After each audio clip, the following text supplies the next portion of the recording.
हरे कृष्णा। इस वीडियो में जो भी इंफॉर्मेशन मैं आपको दूंगा वो पूरे इंटरनेट पर कहीं पर भी अवेलेबल नहीं है। 7 डेज 7 टास्क और आपके पास एक नई विजन होगी। ये विजन आपको मिलेगी आपकी थर्ड आई से, पहले से कई गुना समझदार, शांत, फोकस्ड और फियरलेस। लेकिन इस पर आगे बढ़ने से पहले एक बार हम करंट सिचुएशन पर बात करेंगे। इंडिया का कोई भी एग्ज़ाम उठा लो और उसकी पास परसेंटेज देखो, 0.4%, 0.5% इसके आसपास ही घूमेगी। अब सवाल ये कि आपके अंदर क्या कोई ऐसी बात है जो आपको बाकी लोगों से अलग बनाती है? इसका जवाब है नहीं। और सिर्फ आप ही नहीं, जो बच्चे इन एग्ज़ाम्स को क्लियर कर चुके हैं उनमें 99.9% बच्चों में कोई अलग या कोई ख़ास बात नहीं है। सब एक ही रेस के घोड़े हैं, लेकिन सब घोड़े ही हैं। कैसे? हर किसी के पास वही लेक्चर्स, वही नोट्स, वही बुक्स और वही टेस्ट सीरीज़, और हर कोई इसी रेस में कि मैं बाकी बच्चों से पहले ये सारी चीज़ें अच्छे से कंप्लीट कर लूँ। ये बात सच है कि जो बच्चे एग्ज़ाम्स को क्लियर करते हैं उनके पास ज़्यादा फोकस और ज़्यादा डिसिप्लिन है उन बच्चों से जो इन एग्ज़ाम्स को क्लियर नहीं कर पाते। लेकिन इसमें अलग क्या है? अलग बात तब है जब आपको तैयारी शुरू करते वक्त, तैयारी के दौरान और तैयारी ख़त्म करने तक ये बात पता हो कि आप उन 0.4 या 0.5 बच्चों में बिलोंग करते हो और आपको इस बात पर बिल्कुल भी शक ना हो। लेकिन क्योंकि आपको इस बात पर शक है, इसलिए आपको अपना प्रिपरेशन का फेज़ एक स्ट्रगलिंग फेज़ लगता है, full of fear, full of anxiety. सोचो अगर आपको पूरी जर्नी के दौरान अपने ऊपर पूरा कॉन्फिडेंस हो कि आप ये कर लोगे, तो फिर किस बात का फियर, किस बात की एंग्जाइटी? जब मेरा बैंक पीओ का इंटरव्यू था तो मैं एक लड़के के साथ पैनल के बाहर बैठा था। उसने मेरी फाइल चेक करी, मेरा रेज्यूमे देखा और उसकी शक्ल देखकर मैं समझ गया कि वो कहना चाहता था कि पता नहीं कहाँ से आ जाते हैं। फाइनली उसने मुझे बोला कि आपको पता है यहाँ पे जितने भी लोग बैठे हैं उनमें से मैक्सिमम लोगों ने MBA करी हुई है या फिर इंजीनियरिंग करी हुई है, सबके पास वर्किंग एक्सपीरियंस है, तो आप इन लोगों के साथ कैसे compete करोगे? क्योंकि आपने BA करी हुई है, वो भी डिस्टेंस है 55-57% के साथ, और आप BTech में फेल हो और ना ही कोई वर्किंग एक्सपीरियंस है आपको। इस बात पर मैंने उसका कोई रिप्लाई नहीं दिया। मैंने सिर्फ एक स्माइल पास करी क्योंकि मुझे अंदर से पता था कि इंटरव्यू पैनल में क्या होने वाला है। फाइनली जब इंटरव्यू का रिजल्ट आया तो मेरे 100 में से 75 मार्क्स है, जो कि काफ़ी अच्छे मार्क्स माने जाते हैं। और ये बात भी सोचने वाली कि इतने बेकार रेज्यूमे के साथ 5 ऑफिसर्स के पैनल के सामने बैठना और पूरे कॉन्फिडेंस के साथ बैठना, ये कोई आम बात नहीं है। अब सवाल ये कि हम ये कॉन्फिडेंस कहाँ से लेकर आएँ और इसको पूरी प्रिपरेशन के दौरान कैसे मेंटेन करके रखें। इसके लिए आपको सेल्फ अवेयरनेस प्रैक्टिस करनी पड़ेगी। एक होती है अवेयरनेस किसी भी फालतू चीज़ की हो सकती है, लेकिन सेल्फ अवेयरनेस मतलब अपने ट्रू पोटेंशियल को जानना। इस वीडियो को देखने वाला हर एक बच्चा जितना पोटेंशियल अपना समझता है वो उसका ट्रू पोटेंशियल नहीं है, उसका ट्रू पोटेंशियल उससे कई गुना ज़्यादा है। अब सवाल है कि सेल्फ अवेयरनेस को कैसे प्रैक्टिस करना है। देखो, हर कोई दुनिया का ज्ञान लेने में लगा हुआ है, और जब कोई दुनिया का ज्ञान लेता है तो उसकी सेंसेस आउटवर्डली डायरेक्टेड होती है। लेकिन अगर आपको खुद का ज्ञान लेना है, खुद के ट्रू पोटेंशियल को जानना है, तो आपकी सेंसेस अंदर की तरफ डायरेक्टेड होनी चाहिए और वहाँ पे आपको उसको होल्ड करके रखना पड़ता है। अब अगला क्वेश्चन ये कि हम अपनी सेंसेस को अंदर की तरफ कैसे डायरेक्ट करें और वहाँ पे होल्ड कैसे करके रखें। इसके लिए आपको समझना पड़ेगा थर्ड आई का कॉन्सेप्ट। अलग अलग तरीके की मेडिटेशंस होती हैं जहाँ पे हम अलग अलग जगह से ध्यान लगाने की कोशिश करते हैं।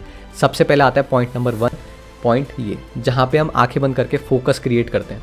इसके बाद आते हैं पॉइंट नंबर 2 पे, इससे नीचे, ये वो मेडिटेशंस हैं जिनको हम विजुअलाइजेशन से करते हैं।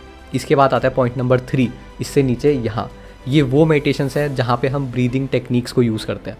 इसके बाद आता है पॉइंट नंबर 4, इससे नीचे हमारा माउथ, जिसमें हम मंत्र चैंटिंग करते हैं। अब ध्यान से देखना, ये चारों पॉइंट्स एक स्ट्रेट लाइन ड्रॉ कर रहे हैं। इसके बाद जब हम उन मेडिटेशंस की बात करते हैं जो कि हियरिंग बेस्ड होती हैं, तो ये ईयर फैक्टर जब मिलता है तो ये एक स्ट्रेट लाइन में एक छोटी सी लाइन ड्रॉ करता है यहाँ से बीच से, और ये मिलकर एक आई की शेप बनाते हैं। इसी को हम बोलते हैं थर्ड आई।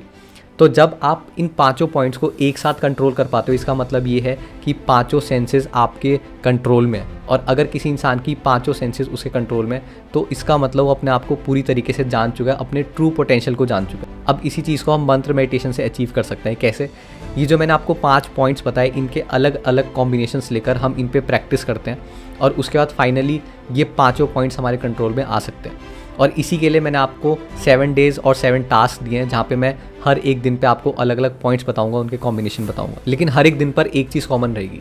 जब भी आप मेडिटेशन करने के लिए बैठोगे तो आपको खुद से बोलना है कि मैं किसी भी थॉट को इस मेडिटेशन से ज़्यादा प्रायोरिटी नहीं दूंगा या नहीं दूंगी। क्यों? क्योंकि अगर आप एक बिगिनर हो तो आपके दिमाग में बहुत सारे थॉट्स आएंगे और उनमें से कई सारे ऐसे थॉट्स होंगे जो आपको लगेंगे कि ये मेरी मेडिटेशन से इंपॉर्टेंट है, मुझे अपनी मम्मी को ये बात बतानी है, अरे कहीं मैं मेडिटेशन खत्म होते होते इस बात को भूल ना जाऊँ, इसलिए मुझे इसके ऊपर कॉन्टेम्पलेट करना है। नहीं, मंत्र मेडिटेशन का मकसद ही है कि आप अपनी सेंसेस के ऊपर और अच्छे से कंट्रोल कर पाओ। तो अगर आप एक कंसंट्रेशन लेवल बिल्ड करते जा रहे हो, एक चेन बिल्ड करते हुए जा रहे हो मंत्र मेडिटेशन के दौरान, और आपके दिमाग में कोई थॉट आता है और आप उस थॉट को ज़्यादा प्रायोरिटी देते हो, इसका मतलब आपने उस चेन को ब्रेक कर दिया। इस चेन को ही तो नहीं ब्रेक करना। पहले दिन का टास्क है पॉइंट 1 और पॉइंट 2 को यूज़ करना है, मतलब कि आंखें बंद करके पहले फोकस करना है यहाँ पे। उसके बाद जो मंत्र है, मैं जो मंत्र यूज़ करता हूँ दैट इज़ हरे कृष्ण महामंत्र, हरे कृष्णा कृष्णा कृष्णा हरे हरे, हरे राम राम राम हरे हरे। अब आप आंखें बंद करोगे, यहाँ पे फोकस क्रिएट करोगे, उसके बाद इसका यूज़ करना है सेकंड पॉइंट का, मतलब कि मंत्र को विजुअलाइज करना है। अब आपको बहुत तेज़ भागने की ज़रूरत नहीं है। अगर आप बिगनर हो तो आपको धीरे धीरे करके ही लिखना पड़ेगा मंत्र अपनी आंखों के सामने। हरे कृष्णा कृष्णा कृष्णा हरे हरे, उसके नीचे हरे राम राम राम हरे हरे, प्रॉपर लिखना है आपको। ये आपको 10 मिनट के लिए करना है, 10 मिनट का टाइमर लगा लेना। अब जब आप ये प्रैक्टिस कर रहे होंगे ना, अपनी आंखें बंद करके यहाँ फोकस करके और मंत्र को विजुअलाइज करके, तो आपके दिमाग में एक थॉट आएगा, डेफिनेटली आएगा, और एक नहीं आएगा, कई सारे आएंगे, लगातार आएंगे। आपको उन थॉट्स को डिस्कार्ड करना है, खुद से बोलना है कि यार 10 मिनट की तो बात है। और ऐसे ऐसे करके हम 7 डेज तक अलग अलग कॉम्बिनेशंस को प्रैक्टिस करेंगे। डे 2 पर आता है पॉइंट नंबर 1 और पॉइंट नंबर 3, मतलब आंखें बंद करके यहाँ फोकस करना है, और उसके बाद पॉइंट नंबर 3 मतलब अपनी ब्रीदिंग को कंट्रोल करना है। एक चीज़ जो कि हर जगह पे लागू होती है, कई लोग क्या करते हैं कि जब यहाँ पे फोकस करते हैं तो बहुत ज़्यादा फोकस करते हैं, जिसकी वजह से उनके सर में दर्द हो जाता है। नहीं करना, उतने ही फोकस के साथ यहाँ पर देखना है जितने पर आप कंफर्टेबल फील करते हो। आपको जब ब्रीदिंग करनी है, जब पॉइंट नंबर 3 आप यूज़ करोगे, ब्रीदिंग करोगे, तो आपको ब्रीदिंग स्लो करनी है, लेकिन उतनी ही स्लो करनी है जहाँ पे आप कंफर्टेबल फील करते हो। ब्रीदिंग करनी होती है स्टमक से, आप चेस्ट को भी थोड़ा एक्सपैंड करते हो, लेकिन जो मैक्सिमम काम होता है वो आपका स्टमक करता है। डे नंबर 3 के लिए जो आपका टास्क है वो है पॉइंट नंबर 2 और पॉइंट नंबर 3, मतलब कि आपको सिर्फ मंत्र को विजुअलाइज करना है। इस बार आप यहाँ पे फोकस नहीं करोगे, बिल्कुल लूज फोकस रखोगे सिर्फ अपने मंत्र पे, विजुअलाइजेशन पॉइंट नंबर 2 पे, और पॉइंट नंबर 3 मतलब साथ में ब्रीदिंग करनी है। ये सारे टास्क आपको किस टाइम करने हैं? सुबह उठते ही, जैसे आप बेड से उठो, ज़मीन पर बैठो, वॉल का सपोर्ट लो और स्टार्ट हो जाओ टाइमर लगा के फ़ोन पे। डे 4 का टास्क है पॉइंट नंबर 4 और पॉइंट नंबर 5, मतलब आप मंत्र बोलोगे और आप मंत्र सुनोगे, और सिर्फ इस कॉम्बिनेशन के ऊपर हम प्रैक्टिस करेंगे 4th डे पर। डे 5 का टास्क है पॉइंट नंबर 1, पॉइंट नंबर 4 और पॉइंट नंबर 5, मतलब कि आंखें बंद करके फोकस क्रिएट करना है, उसके बाद मंत्र बोलना है और उसको सुनना है ऐसे। हरे कृष्णा कृष्णा कृष्णा हरे हरे, हरे राम राम राम हरे हरे, हरे कृष्णा कृष्णा कृष्णा हरे हरे, हरे राम राम राम हरे हरे, हरे कृष्णा कृष्णा कृष्णा हरे हरे, हरे राम राम राम हरे हरे, हरे कृष्णा कृष्णा कृष्णा हरे हरे, हरे राम राम राम हरे हरे।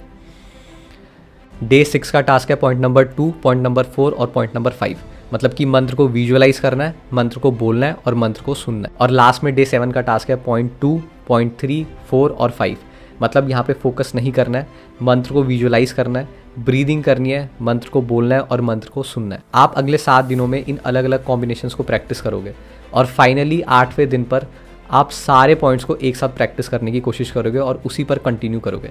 जब आपको लगेगा कि ज़रूरत है किसी एक पर्टिकुलर कॉम्बिनेशन पर काम करने की, तब आप उसके लिए अलग से समय निकाल सकते हो। और अगर आप एक बिगनर हो तो आप अपने लिए एक बीट बैग ले सकते हो। एक माला में 108 बीट्स होती हैं और 108 बार आपको मंत्र बोलना पड़ता है।